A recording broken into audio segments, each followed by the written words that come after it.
Hello student, मागच्या 2 व्हिडिओजमध्ये आपण refraction म्हणजे काय आणि एक एक्सपेरिमेंट महत्त्वाचा बघितला.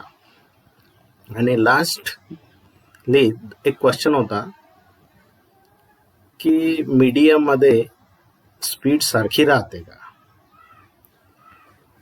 And the answer for that is refraction is due to the change in the speed of light as it enters from one transparent medium to another. The speed सारखी राहत नाही. Now in this video we start with laws of refraction. काही नियमानं हे refraction होतं. याच्यासाठी let us study the light as enter a glass slab from air. एका स्लॅबमध्ये रे जाताना आपण अभ्यास करू. Experiment show that a refraction of light occur according to certain law.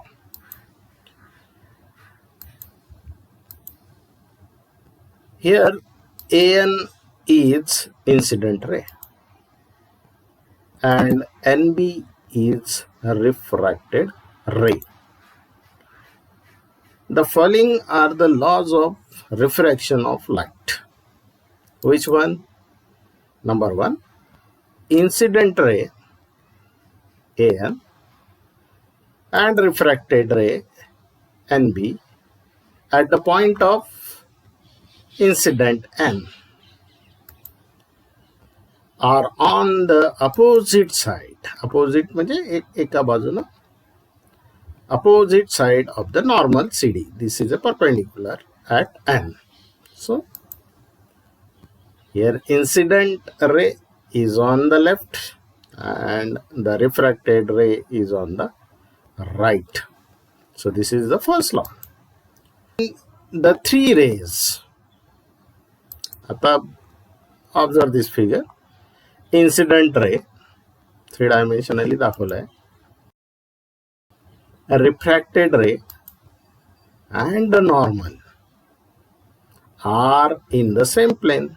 For a given pair of media, here air and glass, दोन medium घेऊ आपण, air आणि glass. When a ray enters the glass,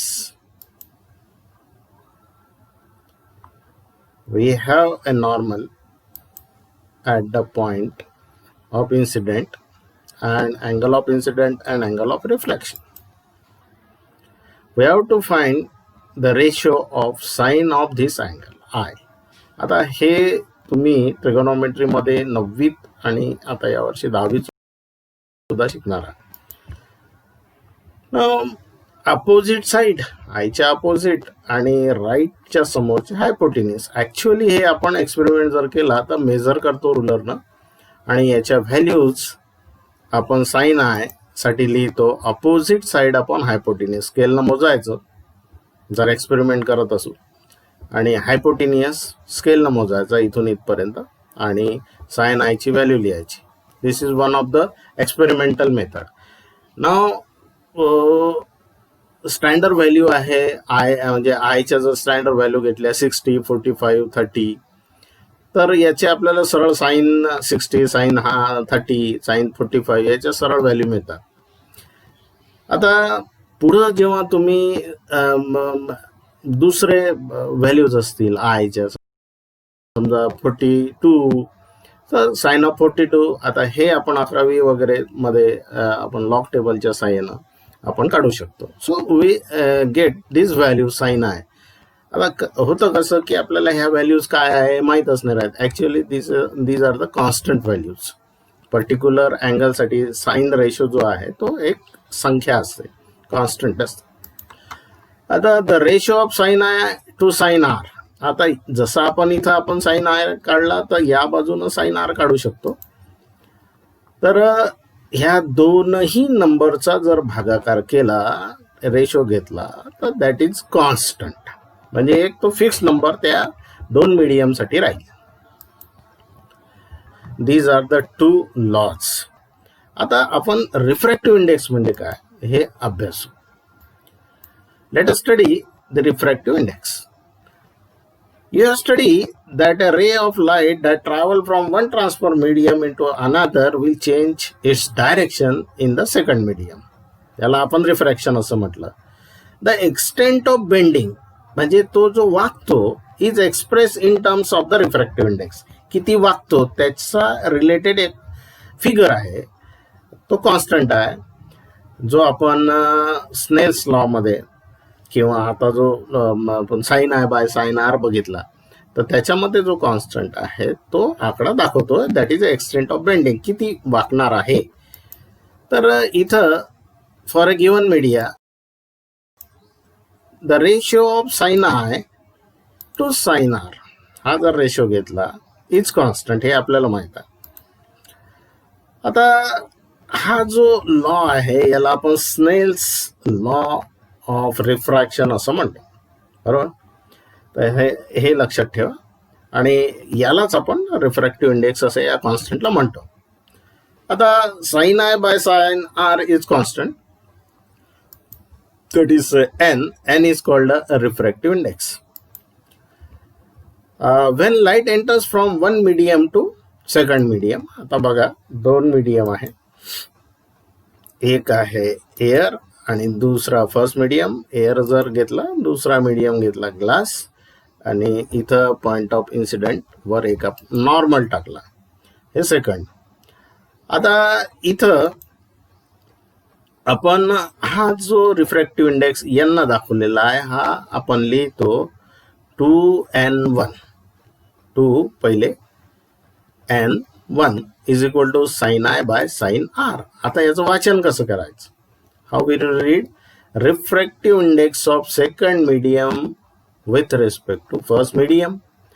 2 पहिले घेतला तर हे सरळ वाचायचं, सरळ सरळच आपण लेफ्ट कडून राईट कडे वाचायचं. Refractive index of second medium with respect to first, that is sine i by sine R.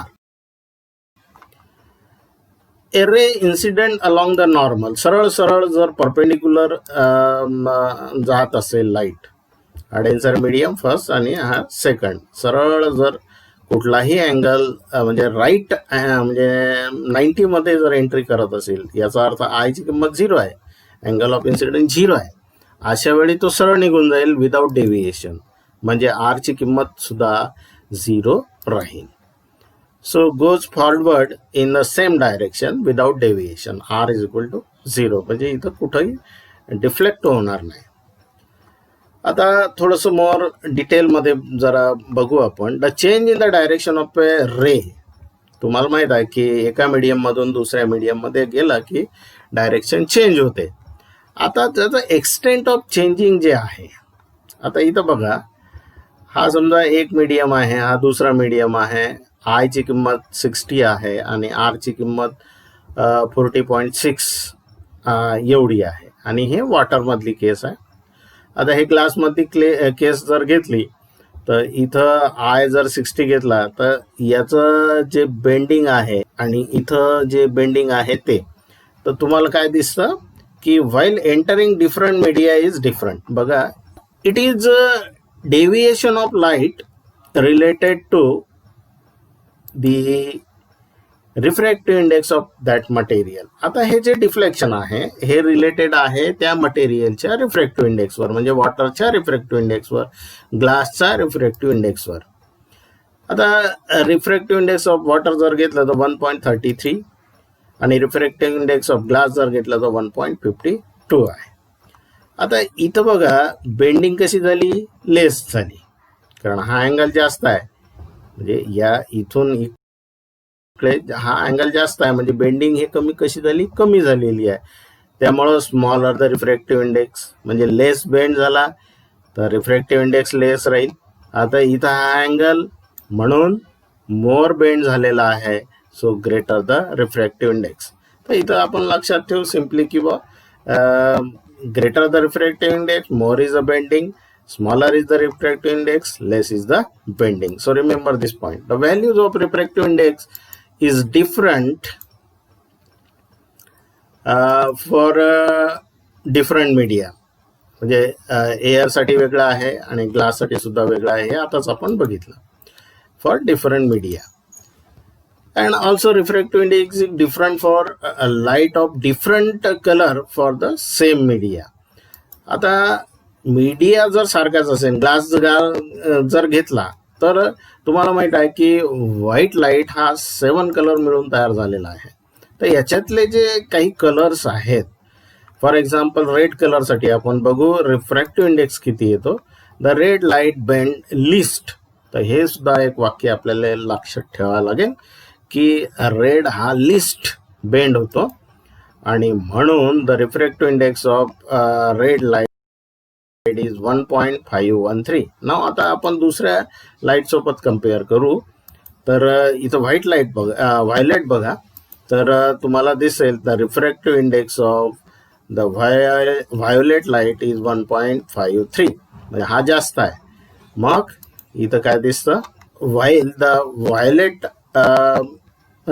Colour ray bend most, म्हणजे हा जास्त बेंड होत असेल तर रिफ्रॅक्टिव्ह इंडेक्स जास्त राहील, कमी बेंड होत असेल तर रिफ्रॅक्टिव्ह इंडेक्स कमी राहील. The refractive index of medium with respect to vacuum. आता बघा, हा जो एअर म्हणतो या ठिकाणी आपण व्हॅक्यूम जर घेतला आणि या मीडियमचा जर आपल्याला रिफ्रॅक्टिव्ह इंडेक्स काढायचा असेल तर त्याचा नाव देतो आपण absolute refractive index. Absolute refractive index लिहिताना आपण लिहू refractive index of medium with respect to vacuum. तर या प्रकारे लिहिलं and it is written as n, simply n. मग आता इथं काही लिहायचं नाही, मागं पुढं काही लिहायची जरूरत नाही. The refractive index of some substances with respect to vacuum are given in the table. आता हे जे मटेरियल आहे त्याचा रिफ्रॅक्टिव्ह इंडेक्स आहे. आता हे आकडे तेवढेच महत्त्वाचे आहेत जर आपण ते थोडं लक्ष दिलं तर. तर इथं एअरचा बघा 1.0003, वॉटरचा बघा 1.33, काही पर्टिक्युलर लक्षात ठेवायचे. तर इथं ग्लासचा 1.52. तर आपल्या जे स्लॅब वगैरे येतात लॅबमधले, तर तुमचे जे एक्सपेरिमेंट तुम्ही करताय तेव्हा ह्या गोष्टी लक्षात ठेवायच्या की बाबा व्हॅल्यू किती होती ग्लाससाठी 1.52. म्हणजे तुम्ही जेव्हा भागाकार कॅल्क्युलेशन कराल तेव्हा सरांना दाखवताना तुम्ही हे लक्षात ठेवलं पाहिजे, नाही तर मग भलत्याच काही फिगर येऊन राहिला तर म्हणजे या राऊंड मध्ये तो आला पाहिजे. So important please. डायमंडची सगळ्यात जास्त आहे 2.42. मग ग्लास आणि डायमंड आपल्याला पटकन ओळखता येतो रिफ्रॅक्टिव्ह इंडेक्सहून. ज्या कोणाचा रिफ्रॅक्टिव्ह इंडेक्स आहे डायमंडचा जास्त आहे. So in this way refractive index depend on the velocity of light in the medium. त्याच्या आधीच सांगितलं का बाबा बेंडिंग कशामुळे होते, त्याची स्पीड कमी जास्त आहे, डेन्सर मीडियममध्ये कमी आहे आणि रेअरर मीडियममध्ये जास्त आहे. आणि त्याच्यामुळं आता बेंडिंगवर रिफ्रॅक्टिव्ह इंडेक्स अवलंबून आहे, म्हणजेच तो व्हेलॉसिटीवर अवलंबून आहे. अशा प्रकारे ते एकमेकाशी रिलेटेड आहे. बघा, when a ray of light travel from a rarer medium to denser. आता इथं बघा, हा आपण लाईट रे घेतला जो रेअरमधून डेन्सरमध्ये गेला, काय होईल तर तुमच्या असं लक्षात येते की त्याची स्पीड कमी होईल. बरोबर, डेन्सर मीडियममध्ये गेल्याबरोबर इथं दाखवलेलं आहे ॲनिमेशन. आणि त्याच्यामुळं त्याचं जे बेंडिंग आहे that bends towards the normal. आणि रिफ्रॅक्टिव्ह इंडेक्स काय होईल, इन्क्रीज होईल. म्हणजे स्पीड कमी झाली, रिफ्रॅक्टिव्ह इंडेक्स वाढला. त्याच्यानंतर जेव्हा तो दुसऱ्या बाजूकडून तो एअरमध्ये निघेल तेव्हा काय होईल, the light get speed up आणि अशा वेळी it bends away from the normal, हा दूर जाईल आणि रिफ्रॅक्टिव्ह इंडेक्स काय होईल, कमी होईल. तर इथं लक्षात पुन्हा ते आपण मागचं जे आहे ते इथं आपण लक्षात घ्या. Let V1 is the velocity of light in medium 1. समजा V1 व्हेलॉसिटी घेतली आणि जेव्हा तो एंटर करतो तेव्हा V2 he velocity in medium 2 घेतली. आता यावेळी the refractive index of second medium, म्हणजे हा जो ग्लास आहे इथं second medium with respect to first medium, second 2n1 म्हणजे refractive index of second medium with respect to first. that is equal to the ratio of velocity of light in medium 1 to velocity of light in medium 2. आता लक्षात ठेवायचं की हा जो 2 म्हणजे ज्याची काढायची आहे तो खाली घ्यायचा, refractive index of second medium काढायचा आहे, म्हणून वेलॉसिटी ही खाली आली पाहिजे, डिनॉमिनेटरला आली पाहिजे. आता refractive index of second medium with respect to 1 is V1 by V2. आता याच्या उलट जर केलं, similarly the refractive index of medium 1 with respect to 2 1 चा काढायचा आहे, म्हणून 1 आधी लिहिलं विथ रिस्पेक्ट टू 2. आता ज्याचा काढायचा आहे त्याची वेलॉसिटी डिनॉमिनेटरला लिहिली, म्हणून V2 by V1. So remember this minute फॉर्म्युले अतिशय महत्वाचे हे आहेत आणि हे कन्फ्युजन होत राहतात. तर remember this, we summarise all the things that we study in this video. When a light pass from a rare medium to a denser medium, rare मधून denser मध्ये जात असताना त्याची स्पीड कमी होते आणि तो बेंड टुवर्ड्स द नॉर्मल. हा लक्षात ठेवा, rare to denser bends over the normal. So remember they. आणि त्याचा रिफ्रॅक्टिव्ह इंडेक्स वाढतो. So remember this is because i is greater than r. आता या आय आणि आर चा काय परिणाम होतो, कारण sine i by sine r, sine r छोटा झाल्यामुळं तो जो भागाकार आहे sine i by sine r तो वाढेल आणि वाढल्यामुळं रिफ्रॅक्टिव्ह इंडेक्स वाढेल. तर इथं आय मोठा आहे म्हणून रिफ्रॅक्टिव्ह इंडेक्स मोठा आहे इथं आर पेक्षा. ओके. दुसरं, when a light ray pass from denser medium to rare medium. आता डेन्सर मीडियम मधून तो जर रेअर मीडियम मध्ये गेला तर काय होईल, स्पीडअप होईल आणि bend away, speed up and that is bend away from the normal. आता आरची व्हॅल्यू वाढली म्हणजे डिनॉमिनेटर वाढला, त्याच्यामुळं एकंदरीत जो रेशो आहे तो कमी होईल, म्हणजे रिफ्रॅक्टिव्ह इंडेक्स कमी होईल. अशा प्रकारे हे लक्षात ठेवा. R is greater than i या केसमध्ये. आणि तिसरं, when a light ray is incident normally at the boundary between the two media.